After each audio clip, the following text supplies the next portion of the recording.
Nous allons réfléchir ce soir autour de la Trinité. Simplement, on ne va pas faire de la théologie parce qu'il s'agit de la foi essentiellement. On va partir voilà, du commun pour comprendre ce que c'est un peu, ce que l'Église nous dit de la Trinité. Voilà. La foi trinitaire, qu'est-ce que c'est? Nous allons partir. Je vais développer le thème autour de 4 points progressivement, mais pas vraiment de manière magistrale, quoi. On va discuter, c'est ça qui est important. Voilà, quand on discute. Selon la pédagogie catéchétique, il paraît qu'il faut commencer par une expérience humaine. Ça marche mieux. Une expérience humaine qui nous rejoint dans le quotidien. Voilà. Et qu'est-ce que c'est?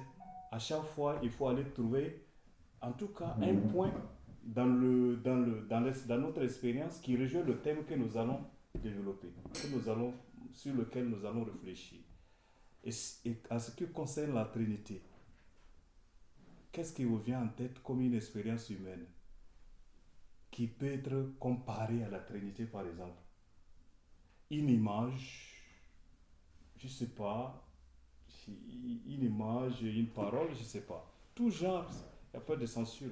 Qu'est-ce qui vous vient en tête comme ça, qui peut être comparé à la Trinité? Une image simplement qu'on peut employer et on comprend la Trinité, par exemple. Ça serait beau d'avoir ça. Moi, j'ai un truc qui m'a... Oui. Le plus proche pour moi, c'est quand on mélange 3 ingrédients, de la farine, de l'eau et de la levure. Oui. C'est 3 ingrédients. Et à la fin, on a un pain. Ah oui. Et de ce 1, il y a 3 ingrédients à l'intérieur. Mais ça ne fait qu'un. Une fois que c'est cuit. Tout est réuni dans le pain. Et on l'appelle pain. Pourtant, le pain est fait de plusieurs ingrédients. C'est magnifique. C'est magnifique, on a compris.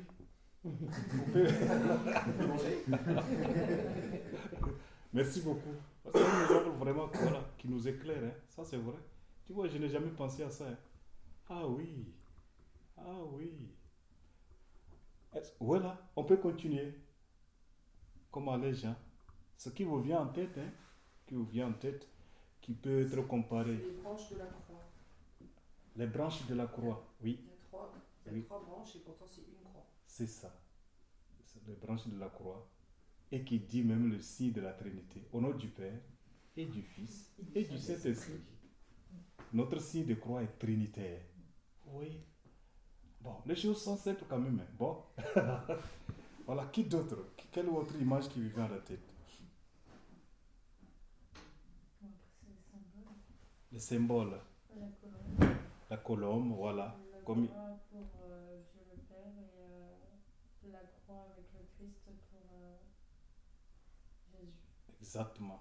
Ouais, le symbole, si ça marche, on peut symboliser la Trinité avec une colombe ou le Saint-Esprit, ce sera. Voilà, Jésus. On voit des icônes, oui, qui représentent ça, la Trinité. Voilà, des icônes qui représentent la Trinité. Et le symbole de Dieu, tu le représentes comment? C'est Jésus sur la croix. Après, il y en a plusieurs, mais moi, c'est comme ça que je vois la Trinité. Donc Jésus sur la croix, la colombe. Et la main.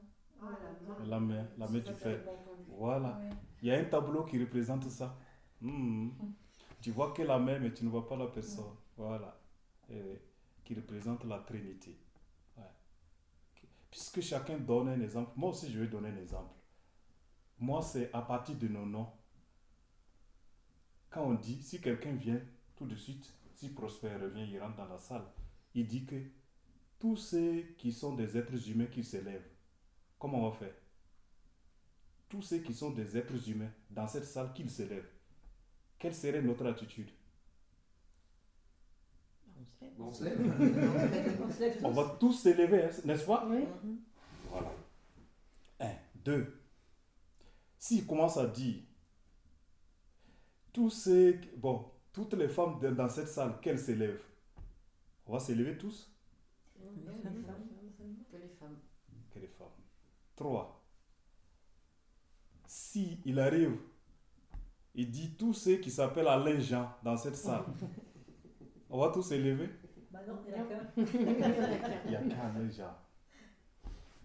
Je pars de là pour dire que la Trinité, ce qu'on appelle, ils ont la même nature. Dieu le Père, le Fils et l'Esprit Saint, ils ont la même nature, mais ils sont différents. Si nous, l'homme, avec grand H, ou être humain comme on dit aujourd'hui, nous avons la même nature, nous avons la même nature, la même substance comme on dit, mais nous sommes différents d'une manière ou d'une autre, même à partir de nos noms, nos prénoms plutôt, nos prénoms, nous sommes différents. Ainsi va aussi la Trinité. Ils sont de la même nature, ils partagent la même nature, mais ils sont différents. Il y a une communion, mais il n'y a pas de confusion.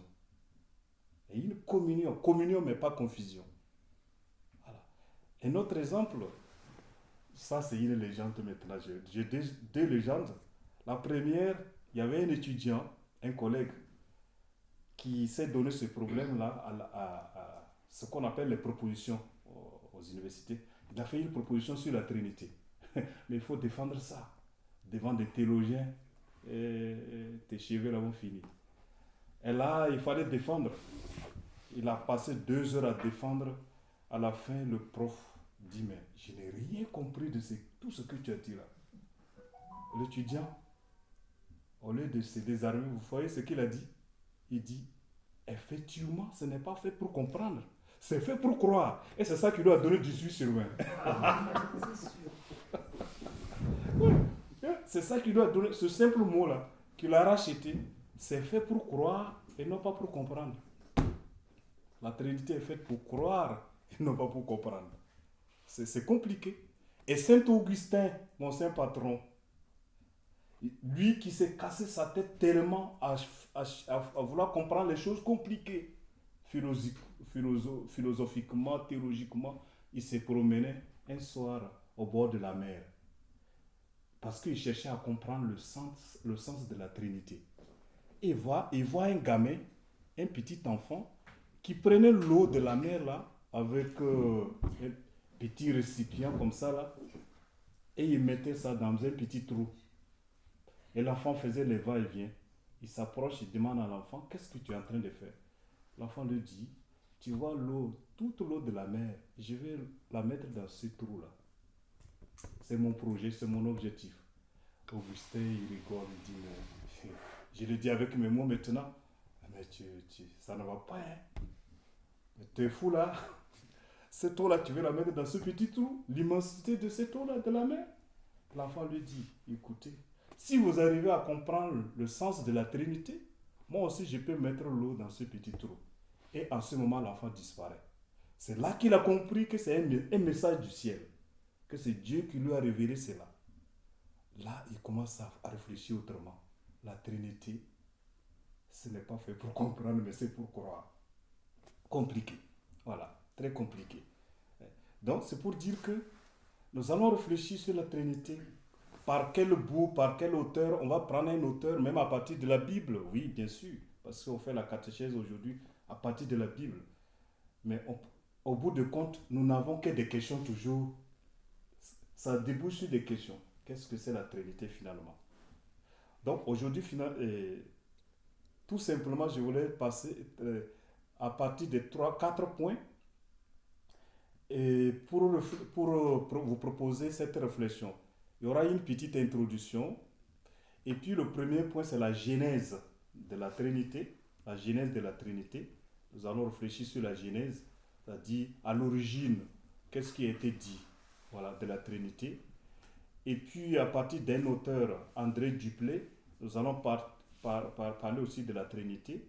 Et le troisième point serait que si un musulman ou un juif vous pose la question de lui expliquer qu'est-ce que c'est la Trinité, qu'est-ce que vous diriez? Voilà. En quelque sorte, une réponse, une tentative de réponse. Ce n'est pas une réponse exhaustive, hein, parce qu'on n'a pas les mots pour le dire. Hein. Et il peut nous contrecarrer aussi. Ouais. Et c'est difficile parce que nous on réfléchissait la dernière fois avec un juif qui est venu nous parler de... Et puis c'était compliqué. C'était à la veille avant Noël, une semaine avant Noël. On a ce qu'on appelle l'incarnation de Dieu. On invite chaque chrétien, voilà, des théologiens orthodoxes, juifs, et ce sera qui viennent nous parler. Chacun se défend, chacun, et tu seras d'accord avec chacun. Parce que quand tu es quand tu es chez toi, tu peux avancer des arguments. Et on ne peut pas te contrecarrer parce que tu es avec les gens qui partagent la même foi avec toi. Mais quand tu vas chez eux, ils vont te prouver par A plus Z de dire, ce n'est pas ça mon ami. Ce n'est pas ça. Donc, on a toujours à chercher, on a toujours vraiment à chercher à comprendre. On n'a jamais fini. On n'a jamais fini. Donc, voilà, mes amis, comment... J'ai dit mes amis. J'aime employer ce mot, quoi, voilà. Ce que nous allons parcourir ce soir, simplement. Et puis, on va dialoguer. Je vais faire rapidement, je ne vais pas trop m'attarder sur des choses. Et puis, l'essentiel, c'est le dialogue. Voilà. On va dialoguer, on va partager. Donc, comme introduction, on peut dire que depuis le peuple juif, l'unicité de Dieu est affirmée. Dieu est un. Voilà. Et chez nos amis les musulmans, on ne peut pas diviser Dieu. L'unicité de Dieu est tellement affirmée. Dieu est un. Et là, même dans le peuple juif, voilà. Écoute Israël, le Seigneur notre Dieu est unique. Il n'y a pas plusieurs dieux. Voilà. Et donc, nous parlant de la Trinité à un juif, ça devient compliqué. Voilà. Écoute Israël, le Seigneur notre Dieu est unique. Deutéronome 6, verset 4. Deutéronome 6, verset 4. Deutéronome 6, verset 4. Et il y a un auteur qu'on appelle Jean-Noël Besançon. Je ne sais pas si vous le connaissez. Jean-Noël Besançon. Pour lui, Jean-Noël Besançon, il dit que, il a écrit, il dit, Dieu n'est jamais solitaire. Dieu n'a jamais été solitaire. Voilà. Donc, il dit, toute la Bible atteste ce long combat. La Bible, quand nous lisons la Bible, toute l'histoire, du peuple de Dieu atteste le combat contre les autres dieux, les dieux païens. Voilà. Il faut adorer un seul Dieu et non pas plusieurs dieux. Et nous, chrétiens, nous n'adorons pas plusieurs dieux. C'est un seul Dieu. Le Dieu trinitaire. Voilà. Donc il n'y a pas plusieurs dieux, c'est le seul Dieu. Pour les chrétiens, la Trinité n'exprime pas une confession de foi en trois dieux. La Trinité n'exprime pas une confession de foi en trois dieux. Ça c'est clair, vous l'avez appris depuis toujours. Ouais. Par nature, quoi. Ils ne sont pas, voilà, par nature. Dieu le Fils, Dieu le Père, en un seul Dieu. En un seul Dieu. Une substance en trois personnes, comme on dit.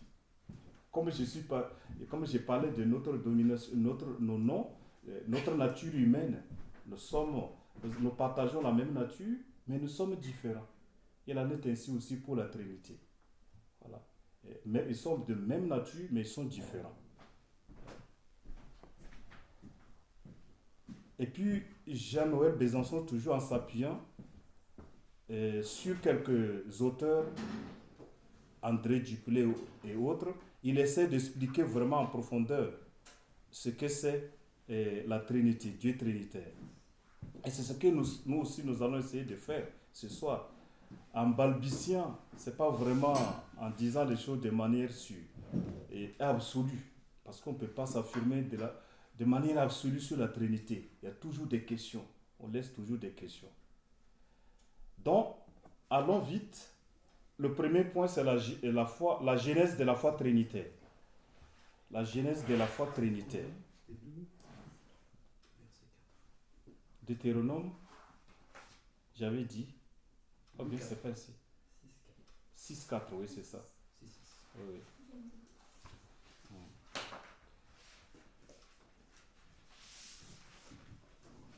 Tu cherchais comment là, quoi?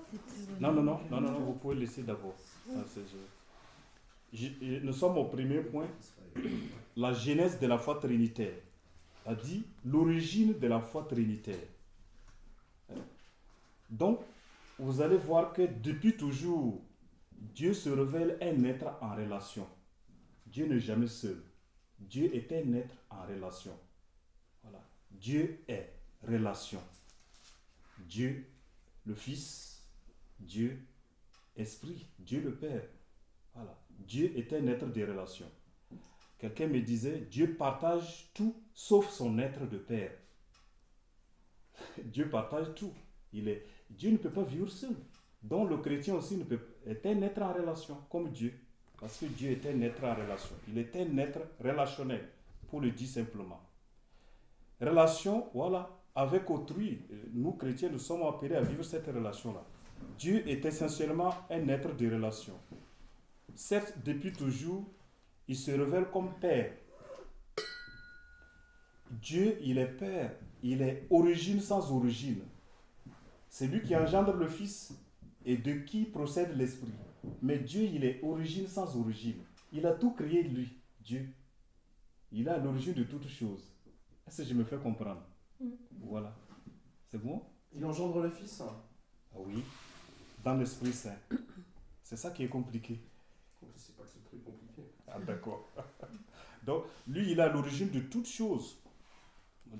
C'est pour cela on dit il est origine sans origine. Voilà, depuis toujours. Il est le père du premier mot, comme on dit. Il y a une hymne là qui dit Père du premier mot, jaillit dans le premier silence où le monde a commencé. Ce sera. Donc il est à l'origine de toutes choses. Dieu, il est le père du premier mot par qui le monde a commencé. Voilà. En criant ce qui n'est pas lui, Dieu, en criant ce qui n'est pas lui, il révèle ce qu'il est vraiment. Il nous a créés. Nous ne sommes pas en tant que tels. Nous sommes à l'image de Dieu, on peut le dire, mais pas au même degré, au même titre que Dieu en tant que tel. Est-ce que je me fais comprendre? Donc, en engendrant le Fils, il dit vraiment, Dieu dit ce qu'il est, que je suis un être relationnel, je ne peux pas vivre seul. Et Dieu est toujours communautaire. On voit ça, il est communautaire dans la Trinité. Et nous allons voir qu'en évoluant, on va mieux comprendre les choses de manière simple. Et selon le premier chapitre de la Genèse, le souffle de Dieu planait sur la face des eaux. Et ce souffle-là, c'est quoi? L'Esprit Saint. L'Esprit Saint. Donc, on voit que depuis toujours, l'Esprit Saint était aussi à l'origine du monde. C'est ça qui est compliqué. Voilà. L'Esprit Saint était, Dieu a créé par le souffle. Voilà. Qui était, qu'on peut dire, c'est l'Esprit Saint. Dieu a créé le monde par l'Esprit, voilà, qui est son souffle. Il nous a donné son souffle, voilà, qui est aussi l'Esprit qu'il a mis en nous. Qui est aussi l'Esprit qui a mis en nous. Qui n'est pas peut-être l'Esprit Saint avec le grand E, qui est dans la Trinité. Mais ce souffle vient de l'Esprit. Cet Esprit qui planait sur les eaux et qui existait depuis toujours. Il faut noter un autre thème qui semble tardif, celui de la sagesse. La sagesse aussi est en rapport avec l'Esprit Saint. Quand on parle de la sagesse dans la Bible, la sagesse aussi s'identifie à l'Esprit. Donc tout cela révèle que l'Esprit aussi était, même si Dieu était à l'origine, l'Esprit aussi était à l'origine. L'Esprit était là. Et je fais un saut pour parler aussi du Fils. Si l'Esprit était à l'origine, Dieu le Père était à l'origine, on dit dans l'évangile de Saint Jean, Dieu créait aussi, le Verbe s'est fait chair. Le Verbe s'est fait chair. Et ce Verbe c'était qui? Le Christ. Le Christ. Voilà. Donc, finalement, dans la genèse même de la Trinité, tout y était. Et le Père, et le Fils, et l'Esprit. Tous, ils étaient à l'origine du monde. On peut appeler la genèse de la Trinité. Tous étaient. Le Père qui était là à l'origine, qui crée le monde par le souffle. Voilà, l'Esprit planait sur les eaux, il était là. Et le Verbe, sa parole, La parole par laquelle Dieu a créé le monde, qui s'est incarné, qui est devenu, qui a pris chair dans le sein de la Vierge Marie, on peut se permettre de dire que c'était Jésus. Est-ce qu'il y a une question pour comprendre? C'est bon? C'est bon? Je peux continuer? Oui. Si, éventuellement, du coup, en fait, comme Dieu, il a créé les animaux, il a tout créé, Mhm. du coup, ça veut dire que même enfin, tout être vivant a l'esprit de Dieu, quoi. Enfin, non. Et il a tout créé. Il a tout créé, sauf à l'être humain qu'il a donné ce souffle, qu'on peut dire avec des mots simples, spécial, son esprit. Il a créé l'homme à son image, D'accord. à qui il a confié les autres êtres. Voilà. D'accord, ok. Voilà. Voilà. À qui il a confié les autres êtres. Voilà. Ah oui, d'accord, c'était... C'est ça. Oui, ils sont venus après. Ok. C'est ça. D'accord. Du coup, à travers l'Esprit Saint, on peut dire que Dieu est en nous. Vous me dites que la Oui. seule chose que vous reprochez Désolé. à Je vais contrôler la caméra, mais C'est bon? c'est pas discret. Mélenchon, c'est qu'il ne représente pas assez Ah, bien. Mélenchon. Ah ouais, Alors, c'est fini, désolé. On entend bien votre Oui, voix. on entend bien. Et votre question, excuse.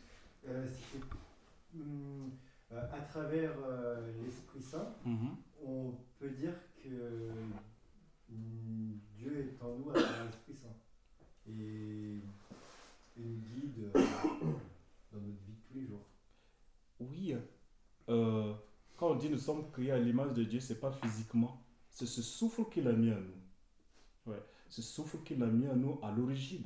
Et chacun a en lui, comme le dit quelqu'un, l'image de Dieu, qui est le souffle, qui le fait vivre, qui le fait progresser à devenir davantage image de Dieu.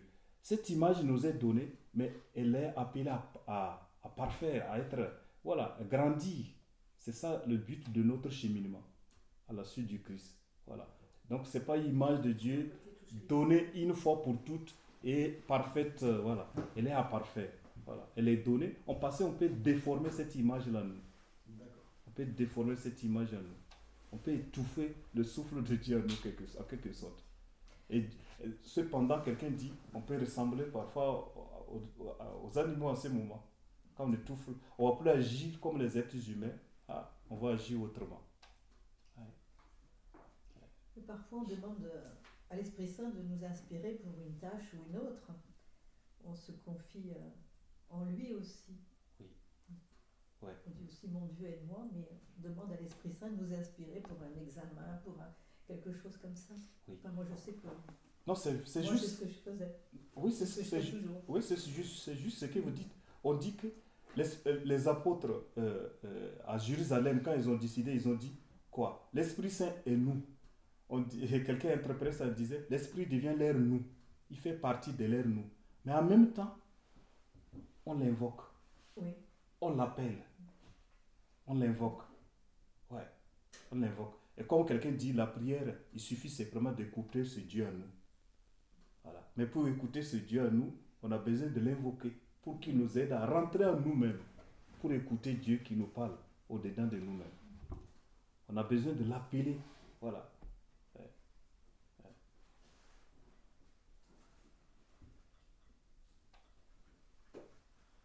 C'est bon, on peut progresser? Voilà. Le deuxième point, la foi trinitaire dans le christianisme. La foi trinitaire dans le christianisme, ça dit la foi trinitaire chez les chrétiens. Qu'est-ce qu'il veut dire concrètement? Là, vous pouvez dire ça, vous pouvez vous amuser, vous pouvez vous autoriser ça à dire ça à un juif ou à un musulman. Voilà. Non, juif non, non. Et le musulman surtout, on a des difficultés, c'est eux qui nous disent nous sommes dans le théisme, nous professons trois dieux. Ah, ils nous attaquent durement, hein. Sans pitié. Voilà, vous êtes dans le théisme, vous êtes des païens, vous adorez plusieurs dieux. Voilà, nous adorons un seul Dieu. L'unicité de Dieu chez eux, il n'y a pas à discuter. Non, il n'y a pas à décider. Dieu est un. Il est indivisible. Parce que Jésus, comme vous le savez, c'est un prophète pour eux. Il n'est pas Dieu. Voilà, il n'est pas Dieu. Donc, ce que nous pouvons comprendre en ce qui ce qui concerne la foi trinitaire dans le christianisme. Et je pense qu'à partir de tout ce que nous avons dit, que depuis toujours, le peuple juif a combattu les dieux païens. Parce que, écoute Israël, le schéma Israël, le Seigneur notre Dieu est unique. À partir de là, vous comprenez que non, encore une fois, nous pouvons affirmer que nous n'adorons pas plusieurs dieux. La Trinité, c'est le Dieu un. Il n'y a pas plusieurs dieux. La foi trinitaire professe l'unique Dieu qui depuis toujours s'est manifesté dans sa triple manière d'être. Dans sa triple manière d'être. On le dit, dans sa triple manière d'être en relation. Les trois manières d'être en relation. Dieu le Père, Dieu le Fils. Le même Dieu en trois manières d'être en relation avec les hommes. Ça se comprend, non? En trois manières d'être avec les hommes. Et donc, ce n'est pas plusieurs dieux. Cela explique encore une fois plus que Dieu n'est jamais solitaire. Dieu n'est jamais solitaire. Dieu n'aime pas la solitude. Dieu est communautaire. Voilà pourquoi le chrétien ne doit pas être solitaire non plus. Le pape dit un chrétien seul est un chrétien en danger et dangereux. Alors, donc, il y a cette communion-là toujours. Nous sommes appelés à la communion comme Dieu. Nous sommes toujours appelés à la communion comme Dieu. Dieu est communion. Il est communautaire. Voilà. Il vit en trois manières d'être. Dieu le Fils, Dieu le Père. Et vous allez voir que, à moins que quelqu'un vous le dise un jour, jusqu'à présent, jamais ces trois personnes, personne ne contredit l'autre. Dieu a eu le projet de sauver l'humanité. Le dessein de sauver l'humanité. Et pour incarner, réaliser ce projet, il envoie le Fils. Le Fils vient, il travaille. Il a marché avec tous les hommes. Il a sauvé les gens. Il a guéri des malades. Nous a montré la voie qui mène vers le Père. Il dit, je m'en vais pour que l'Esprit Saint, et je vous envoie l'Esprit Saint, le Paraclet. L'Esprit Saint vient. Il n'a pas dit, moi je vais mieux faire mieux que Jésus. Il n'a pas dit ça. Alors, Jésus disait, quand lui, il viendra, il va vous conduire vers la vérité tout entière, l'Esprit Saint. Et donc, c'est ce qu'on appelle l'économie du salut. Les trois personnes divines, personne ne contredit l'autre. Voilà. Ils travaillent toujours en cohésion, en unité. Et je pense que vous le manifestez ici, dans le secteur de Verneuil, quand je vous regarde. C'est vrai, je ne le dis pas pour vous faire plaisir. J'ai cette maladie d'observation. J'observe les choses et je vois que, et parfois je le dis même à mes frères, je dis, vraiment, ils travaillent en cohésion. Ils vivent, comment on appelle ça, je dis, la famille, la famille chrétienne. Ils ont l'esprit de la famille chrétienne. Voilà. Ils ont l'esprit de la famille chrétienne. Quand je vois comment ils vivent les choses, comment ils partagent, comment ils s'organisent, c'est vraiment l'esprit de la communauté chrétienne, l'esprit de la fraternité. Voilà. Bon, cela ne veut pas dire qu'il n'y a pas de problème. Quand là où il y a les humains, il y a quelquefois des incompréhensions. Ouais, il y a quelquefois. C'est signe que aussi on veut travailler aussi. Quand il n'y a pas de conflit, c'est qu'on ne travaille pas aussi. Oui, il faut le conflit parce que c'est ça. C'est révélateur aussi de quelque chose. Voilà. Les Chinois disent que si le conflit est bien géré, c'est une chance. Mais s'il est mal géré, c'est la mort. Voilà. Donc, donc quand le conflit n'est pas peur, c'est signe que aussi les choses veulent avancer. Revenons à notre sujet. Donc Dieu est l'unique Dieu que nous adorons, nous les chrétiens, parce que Dieu a ces trois manières d'être en relation. Avec l'incarnation, Jésus apparaît comme celui en qui et par qui l'effusion de l'Esprit Saint est complète. Et vous allez voir dans la vie de Jésus, à plusieurs endroits, l'Esprit est présent. Le baptême, dimanche prochain. À son baptême, qu'est-ce qu'il y a eu? Qu'est-ce qu'il y a eu à son baptême? S'il vous plaît, aidez-moi. Au baptême de Jésus, dimanche prochain, c'est ça. Voilà. Aidez-moi. L'Esprit Saint est descendu L'Esprit Saint est descendu sur lui. et le Père a parlé. Et le Père a Oui, parlé. comme une colombe, oui. Ah, Comme une colombe. Le baptême par Jean-Baptiste. Voilà, Oui, exactement. Oui, c'est ça. Oui, oui. Eh, C'est l'esprit- là la colombe. Oui, l'Esprit était là. L'Esprit était là. Ah, Et- je connais pas. Du coup, c'est quoi ça? Le baptême de Jésus dans le Jourdain. Le baptême de D'accord, Jésus le dans le baptême de Jourdain Jésus. par Jean. D'accord. Oui. Voilà. On dit l'Esprit descend du ciel comme une colombe et une voix se fait entendre. Celui-ci, mon fils bien-aimé, écoutez-le. Et après ça, dans un autre passage, l'Esprit le conduit Au Au désert. désert. au désert. Voilà. Et je suis même parti loin. Non, allons à côté. Dans le sein de Jésus a été conçu par quoi? Par l'Esprit Saint. Par l'Esprit Saint. Donc, l'Esprit n'est même pas extérieur à Jésus. Il est intérieur à lui. Jésus. Une fois de plus pour dire que on ne peut pas les séparer. Mm. On ne peut pas les séparer. Ils sont inséparables. Voilà. L'un dans l'autre, ils forment vraiment une communion indivisible.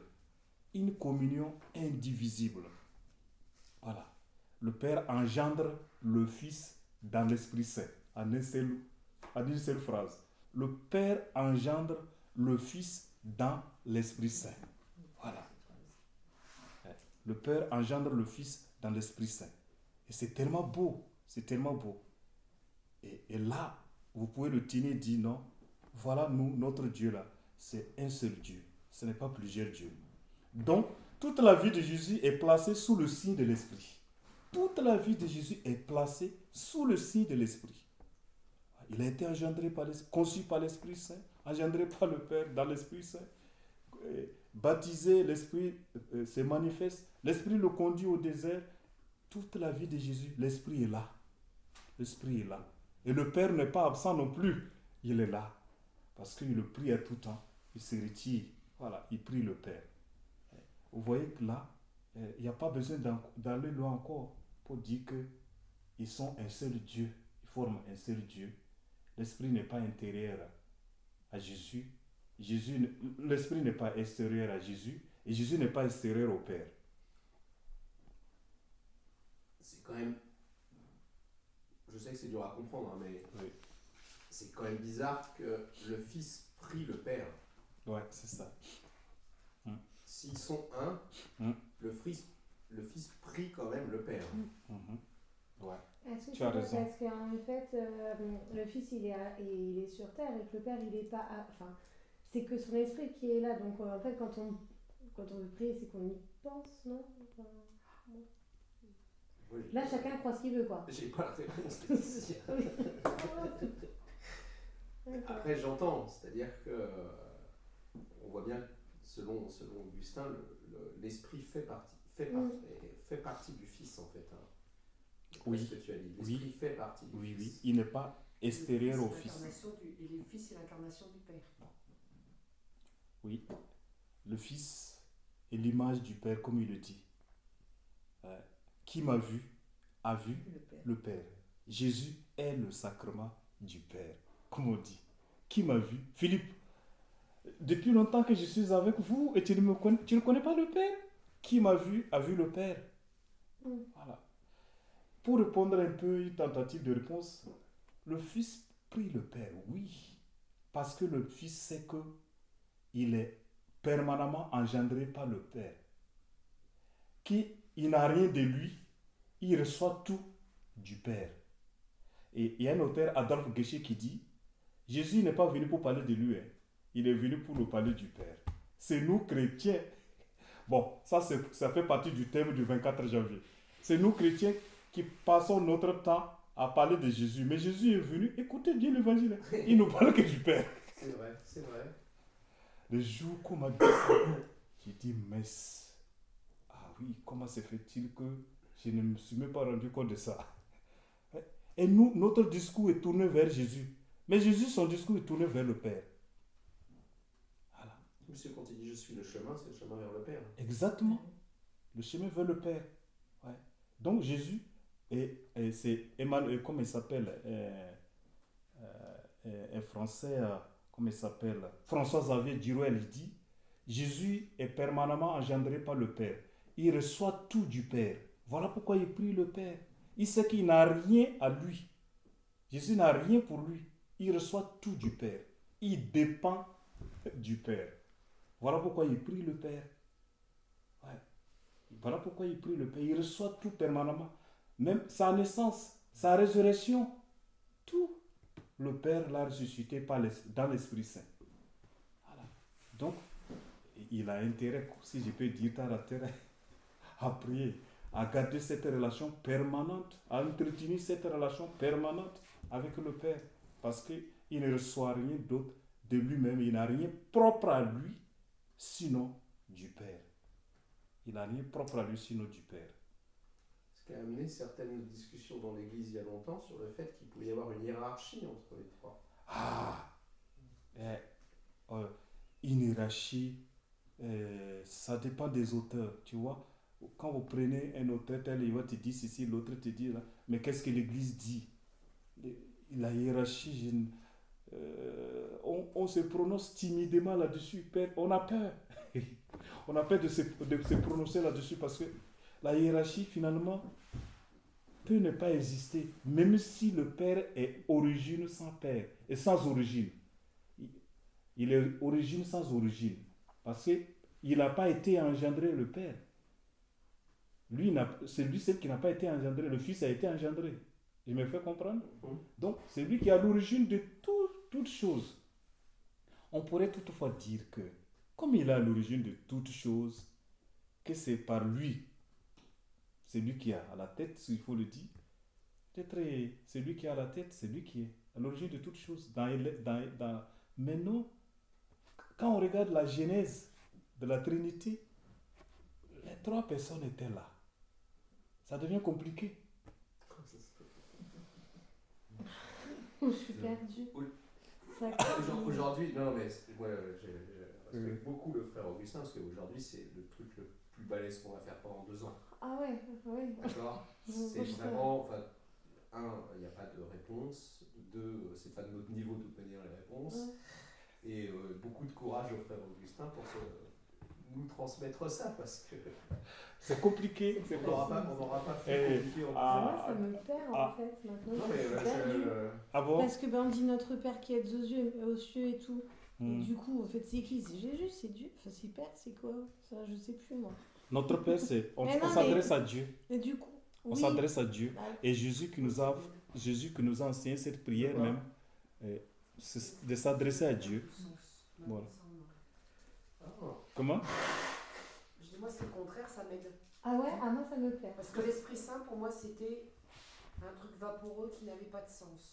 Et là, je viens de comprendre qu'en fait, il y avait le corps physique, il y avait je dirais le souffle et l'intention. Ouais, en fait, je ne sais pas comment expliquer. Et donc, je trouve que c'est plus facile, justement. Ah non, moi, je voyais beaucoup d'esprit. Enfin, d'esprit. Le Père. Oui, voilà. Du coup, là, ça me perd, moi, de... Ouais. Bon, ça va revenir, hein. C'est un bon signe. Parce que la Trinité, ça nous fait perdre. Oui, et nous, on s'amuse là-bas en disant qu'il y a un professeur, Michel Fédou, je ne sais pas si vous le connaissez, vous le connaissez plutôt, un jésuite. Quand on parle, on dit non, la Trinité, là, c'est pour Michel Fédou, c'est pas pour nous. On s'amuse là, on dit ça. Et on dit ça là, c'est pour Michel Fédou, c'est pas pour nous autres. Et comme ça, on lave les mains, on dit non, vous ne pouvez pas ça.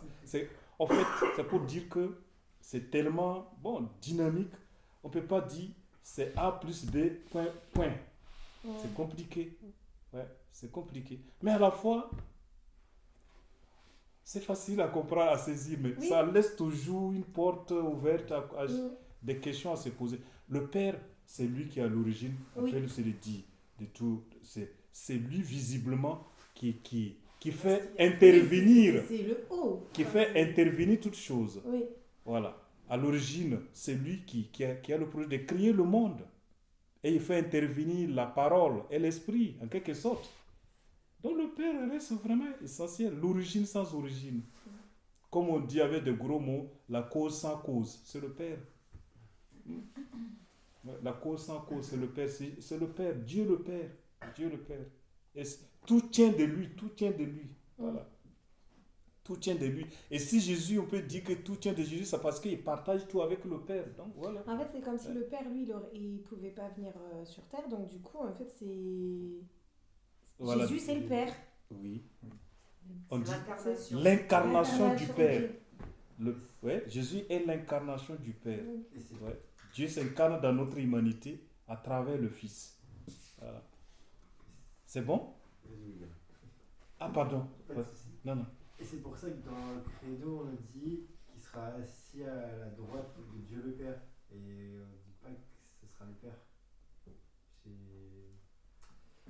On dit qu'il sera assis à la droite de Dieu le Père. Oui, vous parlez de jugement. Oui, c'est ça. C'est ça, tout à fait. Oui, c'est On ça. ne dit pas que ce sera le Père qui Oui. jugera. Oui. Et à quelque part, Jésus dit les places, la demande des fils des Zébédée, par exemple, il dit c'est pas à lui d'attribuer les places.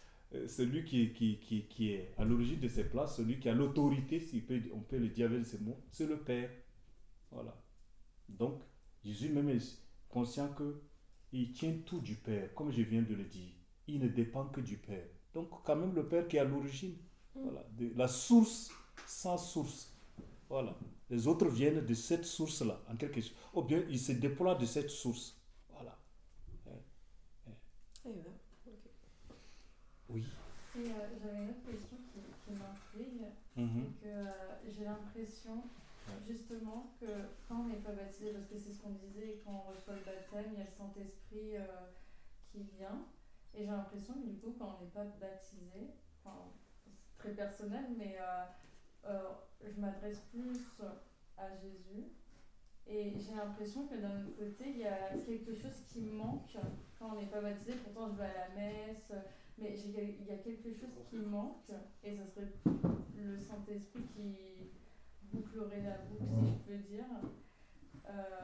Puisqu'en fait, quand on n'est pas baptisé, on n'a pas le Saint-Esprit.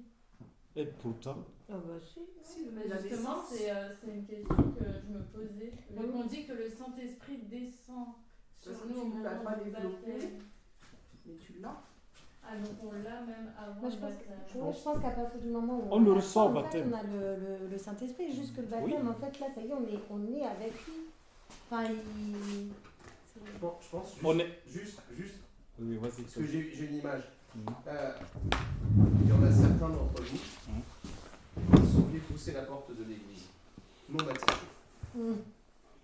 Qui, sinon le Saint-Esprit, vous a poussé à cette porte d'église?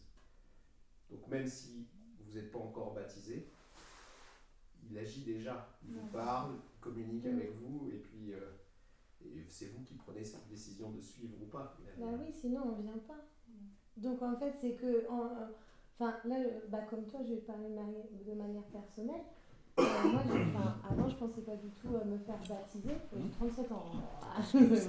J'ai mes enfants et tout. Et il suffit des épreuves de la vie. Et à un moment donné, en fait, je sais pas pourquoi j'ai ressenti un truc fort. Et c'est là où j'ai dit, mais il faut que j'y aille. Donc en fait, pour moi, c'était le Saint-Esprit. De manière personnelle, j'ai pas l'impression L'inspiration du Saint-Esprit. Ouais, voilà, en fait. Et je pense que le baptême, c'est là où, en fait, c'est comme si c'était un mari et une femme un homme et une femme qui se marient. Je pense que c'est à ce moment-là où on concrétise la chose. Mais... Ouais, mais c'est marrant parce que j'avais. Ouais, du coup, on a associé deux. ça Ouais, on a deux. à- De toute façon, tout être est aimé de Dieu. Tout enfant, baptisé ou non, est aimé de Oui, Dieu. c'est ça. On dit après que par le baptême, on devient enfant adoptif et frère ou sœur de Jésus-Christ. Mais tout être qui naît, tout homme vivant est aimé de Dieu. Et c'est ça qui est intéressant, en fait. C'est d'avoir plusieurs... C'est cool. Qu'est-ce que tu pensais? Que tu disais que ça... Moi, après, c'est pour ça que c'est important d'avoir des échanges, mais j'étais persuadée dans mon idée. Enfin, moi, par exemple, je voyais plus Jésus que le Saint-Esprit quand j'ai poussé la porte de l'église.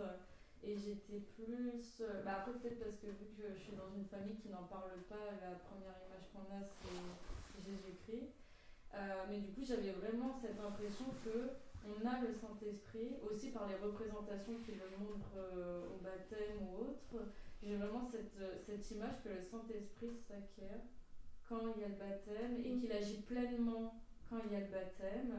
et que ce souffle, comme vous dites, de pousser les portes de l'église, je l'associe plus à Dieu le Père ou Jésus, mais pas tant à l'Esprit Saint.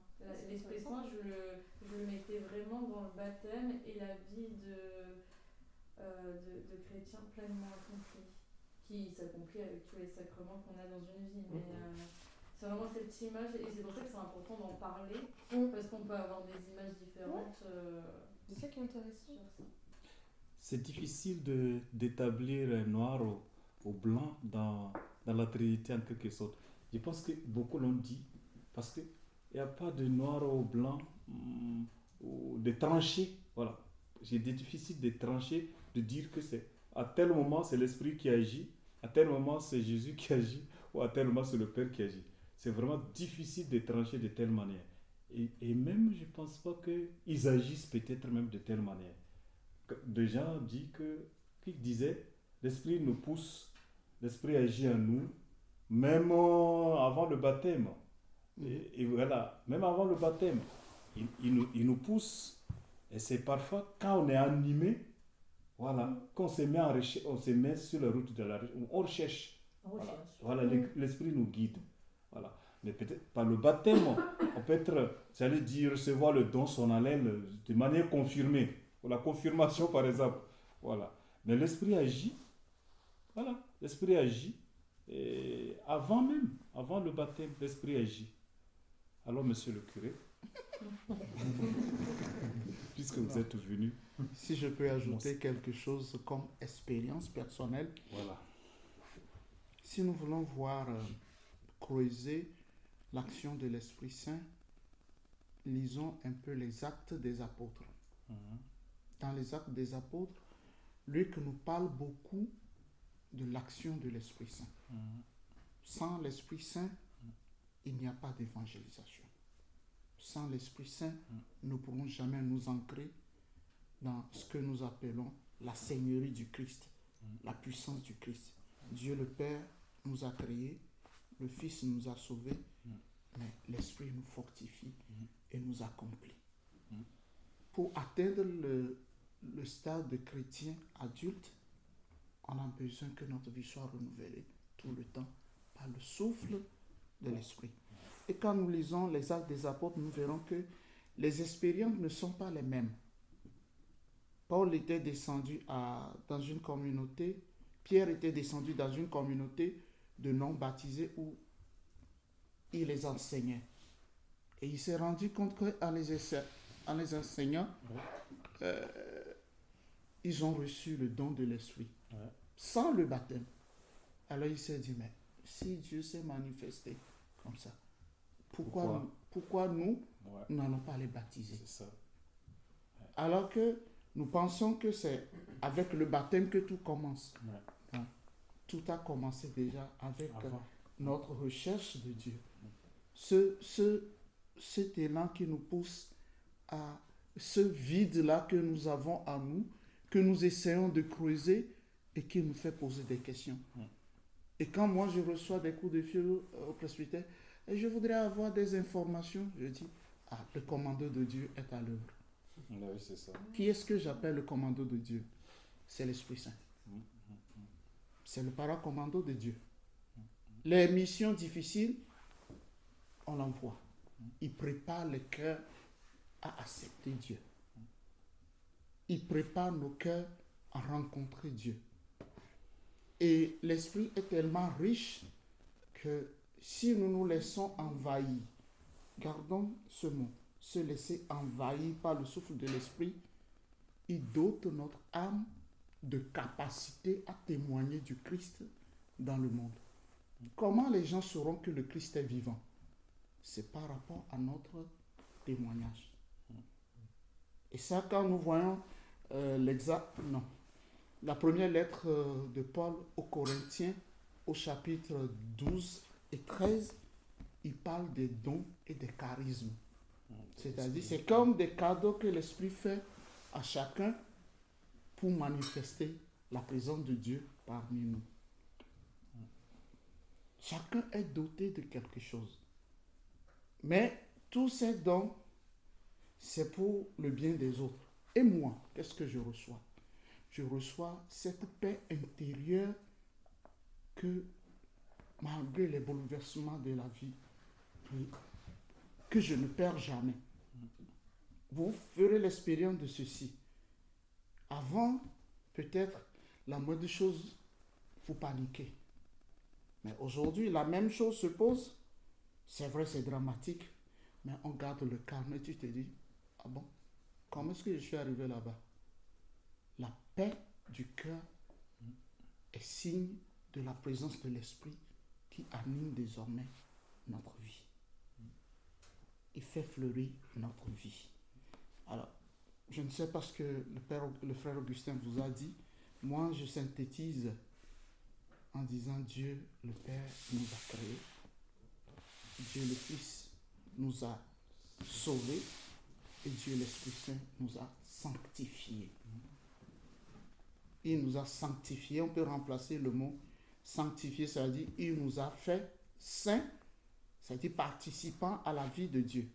Ou bien il nous a consacrés, c'est-à-dire il a fait de nous des êtres particuliers pour Dieu.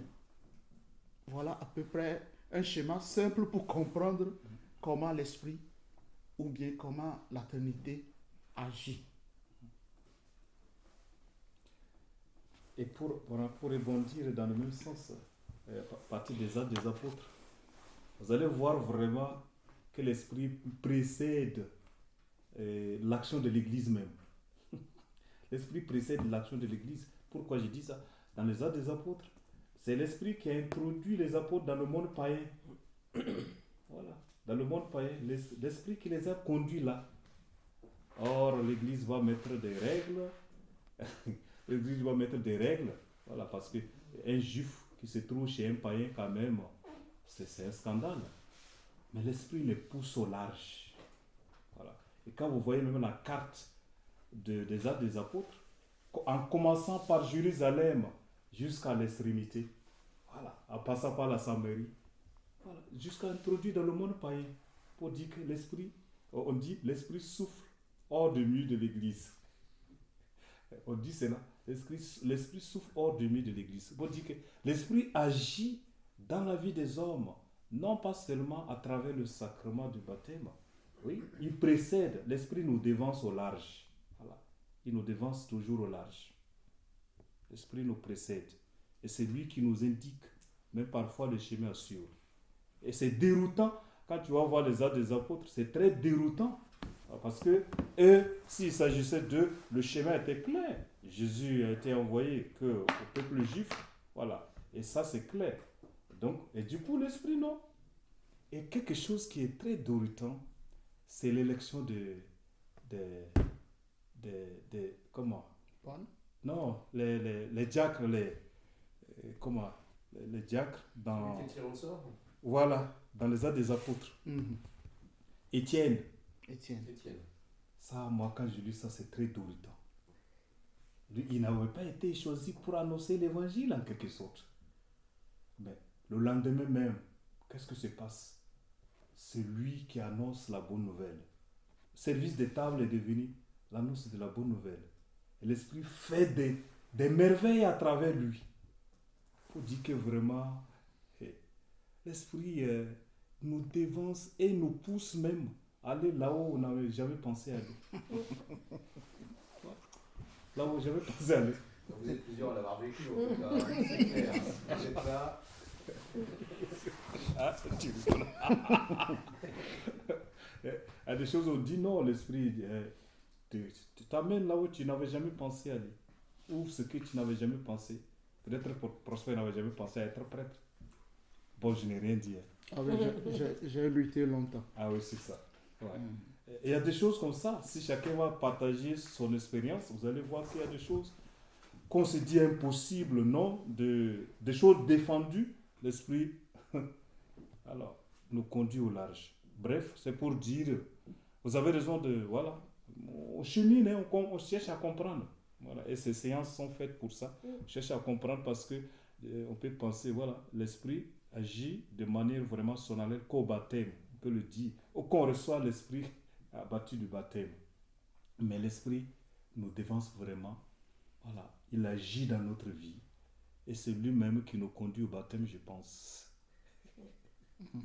Ouais. Lui-même qui nous conduit au baptême. Ouais. Voilà, d'autres questions? Sinon, on progresse avec notre conclusion. En fait, il nous conduit là où il veut, mais on n'a pas conscience de ça. Et c'est simplement en s'y intéressant qu'on prend conscience qu'il est là pour nous emmener. Mais sinon, en fait, il le fait et on ne le sait pas. Ouais. Et il le fait pour tout le monde et on ne le sait pas. C'est quand on s'interroge. Bon, super. C'est quand on s'arrête et que Ouais, là, et on- et que là, on dit « Ah, ça y est, il y a quelqu'un qui nous tire, en fait, et on ne le savait pas. » Ça, c'est vrai.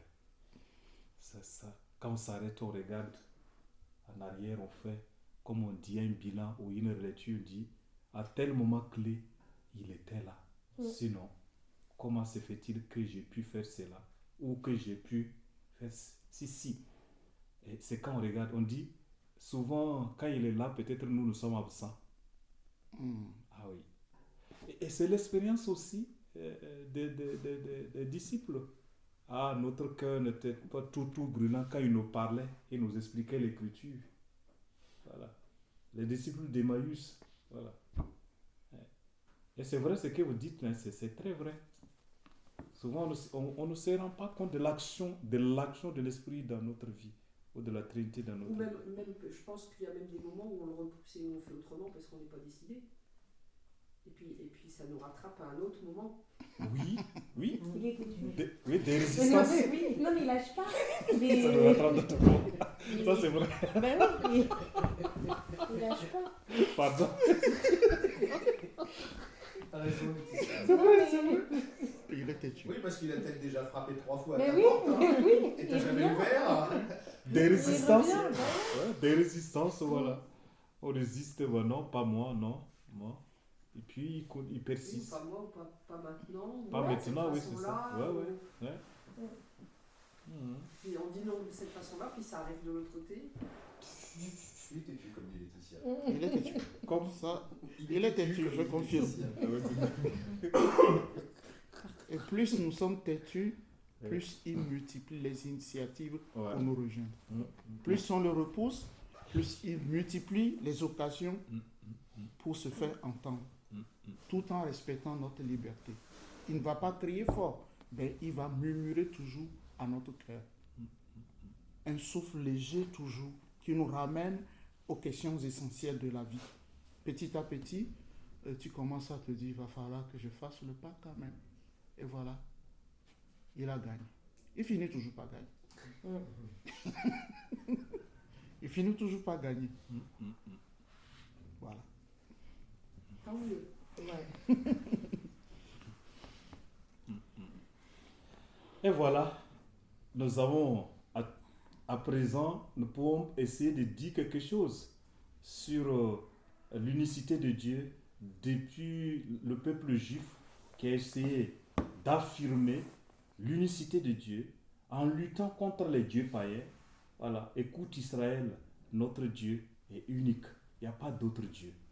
Alors, en disant cela à un musulman, ce n'est pas un argument suffisant, d'accord, mais vous pouvez le dire vraiment comme ce que nous avons dit ce soir, Dieu, la Trinité, Dieu en 3 manières d'être en relation. Et il n'y a pas vraiment de division entre eux. Il y a communion, mais il n'y a pas confusion aussi. Et en partant des non-noms, on a donné un exemple ici. Pour moi, ça a été éclairant. Même ton exemple, là, c'est Ah, moi j'adore. plusieurs exemples. Ça a été très éclairant pour comprendre la Trinité. Voilà. Pour comprendre la Trinité. Sinon, on risque de se perdre dans des arguments théologiques qui ne font que nous gonfler la tête. Qui ne font que nous gonfler la tête. Et à la fin, on se dit, mais qu'est-ce que j'ai compris alors? Qu'est-ce que j'ai compris alors? Voilà. J'ai voulu entrer dans cette porte-là très simple, même avec des choses compliquées. Vous voyez que c'était de la négociation, parce que il me parlait. En fait, quand on est sur les bancs toujours, on a la tendance à nous laisser influencer, à dire les choses par... Bon, on dit quand on est malade, qu'on prend des médicaments, parfois, quand la sueur vient, tu sens l'odeur des médicaments, indépendamment de ta volonté. Est-ce que je me fais comprendre? Voilà, indépendamment de ta volonté, parce qu'à un moment donné, tu n'as pas d'autre. Et quand tu dépasses cette étape, tu rentres dans la vie active, alors tu adoptes encore un autre langage, et puis voilà, c'est comme ça, quoi. Ouais. Mais j'ai aimé vraiment les symboles, voilà, les symboles, les exemples, c'est très éclairant pour comprendre la Trinité. Ouais. Mais il nous reste toujours à chercher à comprendre. Parce que... C'est pas la peine, on peut pas. Oui, Ouais. ça sert à rien. Franchement, faut pas Tout à fait. Point. Le jour où on mourra, on aura la réponse. On comprendra le jour, on se pointera devant les... Ah, tiens, tu es comme ça, toi. Quand nous le verrons face à face, et nous le verrons tel qu'il est. Est-ce qu'on le reconnaîtra? Oui. T'inquiète pas. Comment? Est-ce qu'on le reconnaîtra? On le reconnaîtra. On le Oui. reconnaîtra. Moi, j'ai plein de questions quand même à lui poser. Hein. Oui. Bah Il oui. saura que je suis arrivé quand même. On le reconnaîtra tel qu'il est, comme La nous dit liste, elle est l'Écriture. longue. Comme le dit l'Écriture. Mais pour l'instant, notre recherche, comme s'il nous tourne toujours de dos, on le voit de dos. À peine on le saisit, il nous échappe. À peine il nous échappe. Et ça fait que notre recherche aussi est dynamique. Si on avait tout compris, on allait s'arrêter. Hein. On dit j'ai tout compris, voilà ce que ça veut dire. Donc on s'arrête. C'est parce heureusement qu'on ne comprend pas. Heureusement. Voilà pourquoi nous sommes toujours poussés à chercher à comprendre. Voilà. Nous sommes toujours poussés à chercher à Ce qu'on comprendre. dit souvent ici aussi, c'est que les mêmes lectures de la Bible, à 5 ans ou 10 ans d'écart, Ça reste toujours dynamique. c'est une autre lecture que tu as. Prends la même page. Et tu découvres complètement. Les mêmes texte, versets. les mêmes- Prends la même page, le même verset, tu le lis même du 1er au 31. Ce n'est jamais la même chose. Bah, heureusement. Ce n'est jamais la même chose. Heureusement. Heureusement. Ça vous fait vivre. Non? Ouais. Ça nous parle toujours autrement. Ça nous parle toujours autrement. Ouais. Et selon l'état où nous sommes aussi, ça nous parle autrement. Ça nous parle autrement. Moi, les psaumes que nous chantons, nous, on fait la prière des heures. Voilà. Les psaumes ne m'ont jamais parlé. Ou bien, du moins, je n'ai jamais été attentif aux mots des psaumes que quand je suis dans les difficultés. Ah oui. C'est quand je suis dans les difficultés, le mot me parle d'une manière. Je m'arrête même parfois, je ne chante plus. Et je médite. Ça me travaille. Ouais. Et une fois, j'étais au Bénin. Je suis revenu là. À midi, on prie. J'ai dit, ce psaume-là, c'est de moi qui parle.